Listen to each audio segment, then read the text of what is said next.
welcome to today's explainer, everyone. Okay, let's dive right into this wildly animated mystery about a little chick who thought the whole entire world was crashing down. We're going to see exactly how a simple little misunderstanding can snowball into an absolute forest-wide frenzy. Picture this. You're walking peacefully in the woods, minding your own business, checking out the trees, when suddenly, bonk, something heavy hits you right on top of the head. What would you think just happened? Would you look down at the ground to see what it was, or would you immediately look up and assume the absolute worst? Hold on to that thought as we step into our story. So let's jump right into Chapter 1, The Falling Mango Mystery. Here is Tiny Chick, our adorable, bright yellow protagonist, just taking a stroll near a very full mango tree. Gravity does its thing, and a big, ripe yellow mango drops down and lands smack on his head. But instead of looking down at the delicious fruit rolling away in the grass, Tiny Chick absolutely panics. Because he's so panicked, he invents this very catchy but entirely incorrect phrase. He declares that the sky is falling, and when asked, he proudly and breathlessly states, "I saw it with my eyes, I heard it with my ears, some of it fell on my head." He is literally convinced that a piece of the blue sky above just broke off and hit him. Which brings us to Chapter 2. The rumor starts spreading, where things get a little out of hand. Tiny Chick doesn't just sit there rubbing his head, right? He takes off running. And the very first friend he meets is Honey Bunny. Tiny Chick yells out the terrible news.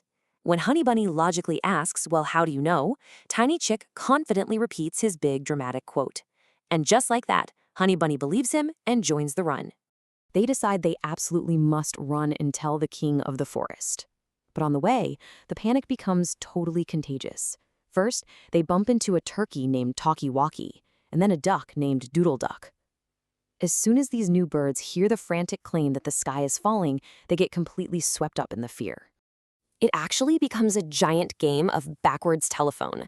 Doodle Duck isn't quite sure, so he asks Talkie-Walkie, "How do you know?" Talkie-Walkie says, "Well, Honey Bunny told me." So they ask Honey Bunny. Honey Bunny says, "Tiny Chick told me." They pass the question all the way back down the line until it reaches the very first bird who started the whole thing. And what is the grand proof provided at the end of this long chain of questions? Every single time, Tiny Chick answers with the exact same funny phrase to prove the sky is falling. Oh boy, here we go again. "I saw it with my eyes, I heard it with my ears, some of it fell on my head." Because he sounds so certain, none of the other animals even bother to investigate any further. Now the situation really escalates. The crowd gets bigger, louder, and way wilder.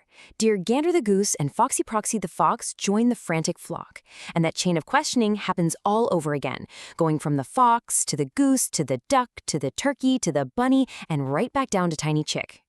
I mean, just look at this list. We've gone from one confused chick to a massive stampeding mob. Tiny Chick, Honey Bunny, Talkie-Walkie, Doodle Duck, Dear Gander, and Foxy Proxy. Look at how many animals are in a total panic right now, ready to abandon their homes, all because of one little mango bouncing off one little head. Okay, moving on to Chapter 3, Meeting the Wise King. The huge, noisy group of animals finally makes it to the ruler of the woods. They are out of breath, terrified, and totally ready to report the end of the world. Which brings up a critical question. Do you think King Lion is going to panic and run away with all of them too? If 6 other animals believe Tiny Chick just because he sounded confident, what will a mighty lion do when faced with a mob of terrified subjects? Fortunately, King Lion has a totally different approach. When the mob yells that the sky is falling, he calmly asks Tiny Chick how he knows.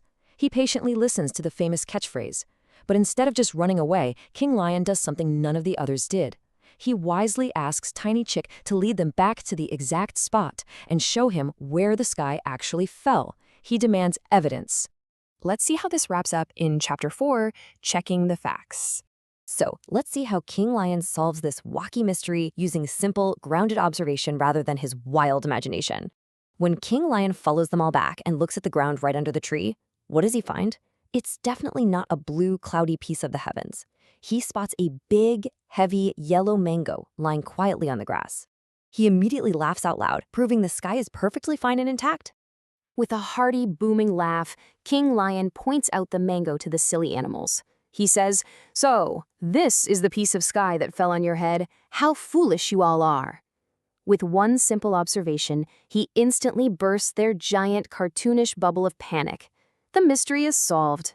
So the really big takeaway from this crazy adventure, our big value pick today, is a lesson in taking a breath.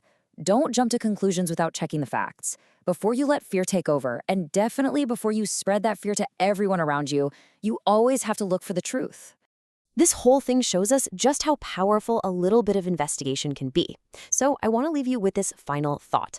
The next time you hear a wild rumor, are you going to be like Tiny Chick and run away in a panic? Or will you be a fact-checking detective just like King Lion? Thanks for exploring this wonderfully animated explainer with me, guys. And remember to always look down before you assume the sky is falling.